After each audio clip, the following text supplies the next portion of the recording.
Bienvenue sur Africa 24 dans cette nouvelle édition du Morning News. Au sommaire de l'actualité, renvoi du procès de l'ancien président égyptien Hosni Moubarak. Le tribunal a reporté ce samedi son verdict au 29 novembre. Lors d'un premier procès, il avait été condamné à la prison à perpétuité, mais la sentence avait été annulée. Charles Blé Goudé, de nouveau devant la justice. L'ex-bras droit du président ivoirien Laurent Gbagbo comparé depuis ce lundi devant la Cour pénale internationale à La Haye. À l'issue de cette audience, la justice décidera s'il y a lieu de tenir un procès. Et enfin, la deuxième édition de la semaine annuelle de la mode s'est tenue du 23 au 27 septembre à Kigali, au Rwanda. De nombreux stylistes locaux ont présenté au public des collections valorisant la culture rwandaise pour inciter à la consommation du Made in Rwanda. Le verdict dans le procès pour complicité de meurtre de l'ancien président égyptien Hosni Moubarak a été reporté une nouvelle fois. L'ajournement du verdict serait dû à un nombre important de documents à analyser, selon le juge. Les explications de Marina Vanier. Le verdict du procès d'Hosni Moubarak ajourné. Le juge Mahmoud Kamel Al-Rishidi a expliqué qu'il n'avait pas eu assez de temps pour rédiger les 2000 pages avant son verdict, d'où le report au 29 novembre 2014. L'ex-président égyptien est accusé de complicité dans le meurtre de centaines de manifestants durant la révolte populaire en 2011. Révolution qu'il avait contraint au départ du pouvoir. Pour ses partisans, ce report est jugé injuste pour des raisons de santé. Nous ne sommes pas contre la décision du juge, nous ne sommes pas contre le verdict et le système juridique en Égypte. Nous soutenons également le conseil militaire. Mais Moubarak est quand même âgé de 86 ans. Hosni Moubarak avait rejoint le tribunal à bord d'un hélicoptère. C'est sur une civière qu'il a été transporté de l'hôpital militaire du Caire, où il est incarcéré. Les proches des manifestants tués dans l'attente depuis 3 ans continuent à espérer en la justice. Il joue avec nous en prenant tout avec négligence. C'est un manque de respect envers nous. Il donne à Moubarak une innocence indirecte. Est-ce qu'ils auraient retardé le verdict si un manifestant était le fils d'un juge? Bien sûr que non. Dans les milieux juridiques, certains s'interrogent sur la nécessité d'un report de 2 mois pour le traitement des 10 documents. Le juge a le droit de retarder car il ne doit pas prendre un verdict à la hâte. Mais en l'état, je ne pense pas que les 160 000 documents avancés comme justificatifs par le juge soient un chiffre précis. Celui qui dirigea l'Égypte sans partage pendant 30 ans est jugé avec l'ex-ministre de l'Intérieur Habib Al-Hadi et 6 anciens hauts responsables des services de sécurité. Lors d'un premier procès en juin 2012, Hosni Moubarak avait été condamné à la prison à perpétuité, mais la sentence avait été annulée pour des raisons techniques. Procès également, mais cette fois de Charles Blé Goudé qui comparaît depuis ce lundi devant la CPI. Lors de cette audience de confirmation des charges, le procureur Fatou Bensouda devra convaincre les juges que les éléments de preuve qu'elle a récoltés sont assez solides pour justifier son procès. Maître Majib Bouden, avocat au barreau de Paris, nous explique les enjeux de cette audience.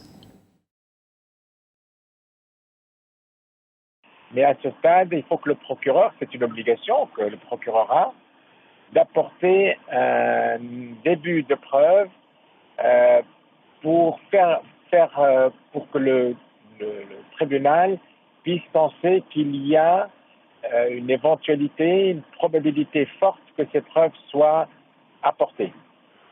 Mais ce n'est pas nécessaire que les preuves soient apportées à ce stade. C'est ça la confirmation de charge. Et donc, sur le plan de la procédure, c'est normal, c'est une étape normale. Et sur le plan du fond, si à ce stade, le procureur n'apporte rien et c'est des simples allégations, le procès peut s'arrêter.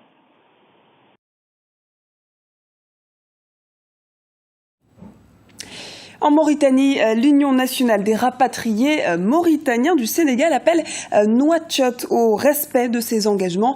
Leur réintégration dans la société mauritanienne est aujourd'hui décriée, comme nous l'explique Anan Farou.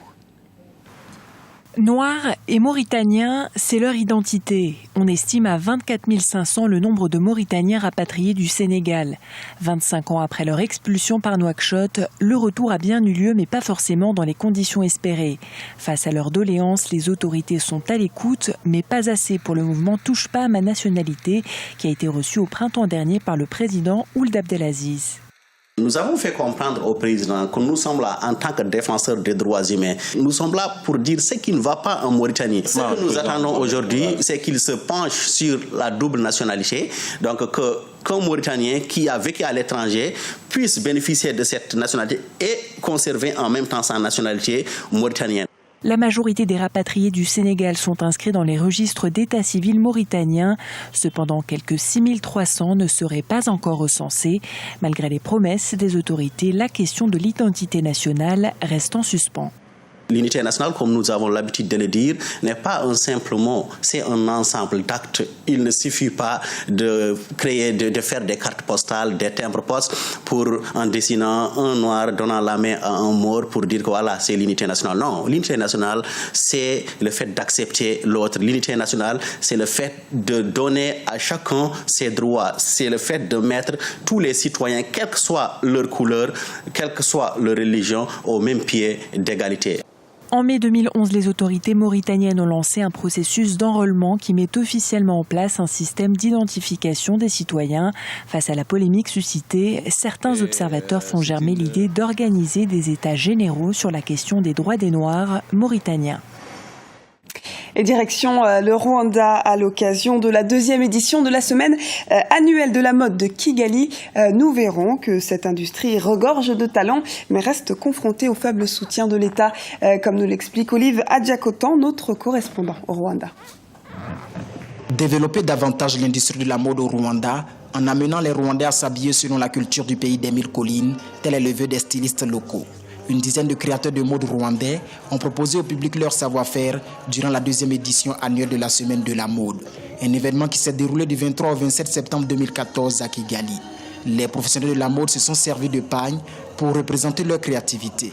Des chemises, des robes, des sacs à main et bien d'autres accessoires pour promouvoir le mode vestimentaire africain, mais surtout rwandais. Mes créations valorisent la culture rwandaise, mais mes frères rwandais ne les aiment pas trop, ils sont tenus par les étrangers.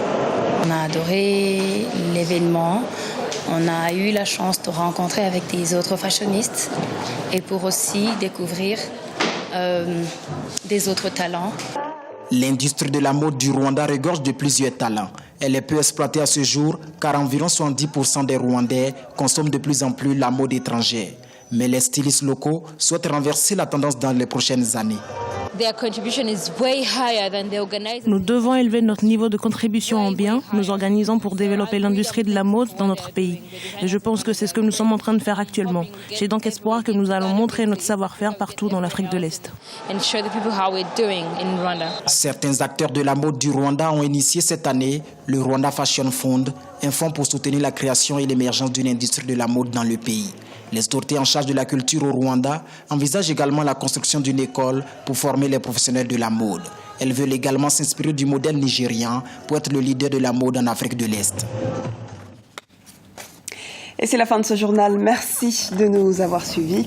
Retrouvez dans un instant une nouvelle édition du Morning News sur Africa 24.